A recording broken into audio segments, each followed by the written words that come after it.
बंगाल चुनाव अपने चरम पर है, जहां एक तरफ भारतीय जनता पार्टी जो कह रही है कि भ्रष्टाचार, हिंसा और कटमनी का अंत होगा, तो वहीं दूसरी तरफ तृणमूल कांग्रेस जो दावा कर रही है विकास, माटी और बंगाल की अस्मिता की रक्षा की। ये सिर्फ चुनाव नहीं, ये नैरेटिव की जंग है। एक तरफ बीजेपी के आरोपों की चार्जशीट है, घोटालों के आरोप, कानून व्यवस्था पर सवाल, महिलाओं की सुरक्षा, घुसपैठ, रोजगार पर सवाल, तो दूसरी तरफ ममता के तीखे जवाब और पलटवार की राजनीति है। क्या बंगाल में बदलेगा सत्ता का समीकरण या ममता बनर्जी फिर से करेगी वापसी? क्या बीजेपी लिखेगी नया इतिहास? रिपोर्ट दिखाते हैं।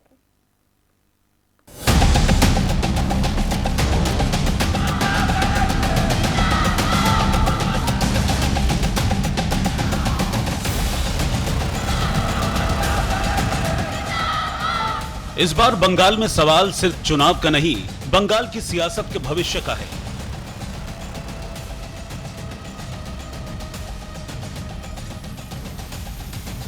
लिहाजा शब्दों के तीर चल रहे हैं, आरोपों की बारिश हो रही है।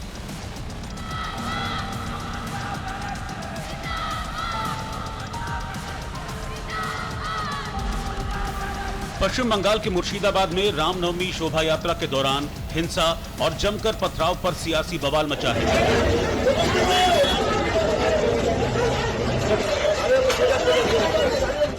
इसी बीच कोलकाता पहुंचे गृह मंत्री अमित शाह ने ममता बनर्जी के खिलाफ चार्जशीट पेश कर दी और आरोपों की झड़ी लगाते हुए कहा, ये चार्जशीट टीएमसी सरकार के 15 सालों के काले कारनामों का संकलन है। सोनार बांग्ला का सपना दिखाकर सिंडिकेट राज स्थापित कर बंगाल की जनता का शोषण करने वाले शासन की कहानी है। 15 साल में मां माटी मानुष का नारा देकर ममता बनर्जी सत्ता में आई थी। उस नारे को ममता बनर्जी की पार्टी ने ही झुठला दिया है। कट कमीशन तो पश्चिम बंगाल में आम बात हो गई है। जनता त्रस्त है, जनता अब बदलाव मांग रही है। 15 सालों में भय, भ्रष्टाचार और भेदभाव की राजनीति चल रही है। झूठ, डर और हिंसा का सहारा लेकर अपनी राजनीति को आगे बढ़ाने का नया राजनीतिक थ्योरी ममता बनर्जी ने प्रस्तुत किया। कोई भी सरकार को चुनकर आने का आधार जन कल्याण के काम होते हैं। तृणमूल कांग्रेस का चुनकर आने का आधार झूठ, डर और हिंसा है। अमित शाह ने यह भी कहा कि ममता बनर्जी विक्टिम कार्ड की राजनीति करती हैं और चुनाव आयोग पर बेबुनियाद आरोप लगाती हैं। गृहमंत्री ने टीएमसी की अराजकता, भ्रष्टाचार, तुष्टीकरण को चुनावी मुद्दा बनाकर सबके सामने लाने का संकल्प जताया। भय से मुक्ति और भरोसे की गारंटी जैसी बातें भी अमित शाह ने कही।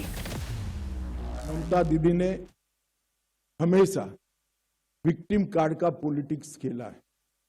कभी पैर तुड़वा लेती हैं, कभी सिर पर पट्टी बंधवा देती हैं, कभी बीमार हो जाती है और कभी चुनाव आयोग के सामने बेचारा बनकर चुनाव आयोग को गालियां निकालती। मगर ममता दीदी, मैं आपको बताने आया हूं कि आपकी ये राजनीति को, विक्टिम कार्ड की पॉलिटिक्स को बंगाल की जनता अब बहुत अच्छे तरीके से समझ गई। चुनाव आयोग जैसी संवैधानिक संस्था पर गाली गलौज करना ये बंगाल की संस्कृति को शोभा नहीं।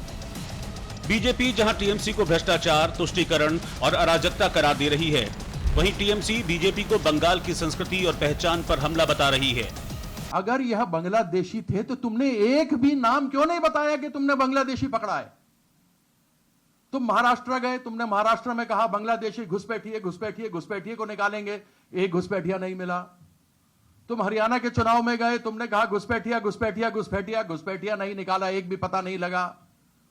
मनमोहन सिंह की सरकार थी तो 22,000 घुसपैठिए पकड़े गए थे। आपके 12 साल हो गए हैं, आपका आंकड़ा 2,000 से ज्यादा नहीं पार कर पाया है। कहां है घुसपैठिए? इस विषय का भी तो जवाब आपको हमें देना चाहिए कि कहां गए वो लोग। Did you see what's happening? Did you see the videos from Murshidabad in Ram Navami? Did you see these louts, these lumpen louts, drunk, sitting there and breaking down shops and shouting Jai Shri Ram? If they are doing this is the trailer. Picture अभी बाकी है तो आप समझ ही लीजिए। तो बंगाल में सियासी पारा अपने उफान पर है, लेकिन बड़ा सवाल यही है कि क्या यह लड़ाई जनता के मुद्दों पर लड़ी जाएगी या सिर्फ आरोपों के दम पर। क्योंकि सियासी शोर में असली मुद्दे दब रहे हैं। रोजगार, महिला सुरक्षा, विकास, ये वो सवाल हैं जिन पर जनता जवाब चाहती है। लेकिन क्या नेताओं की जुबानी जंग इन मुद्दों को पीछे धकेल रही है? सवाल ये भी है कि बीजेपी वर्सेस टीएमसी में इस बार कौन भारी पड़ेगा?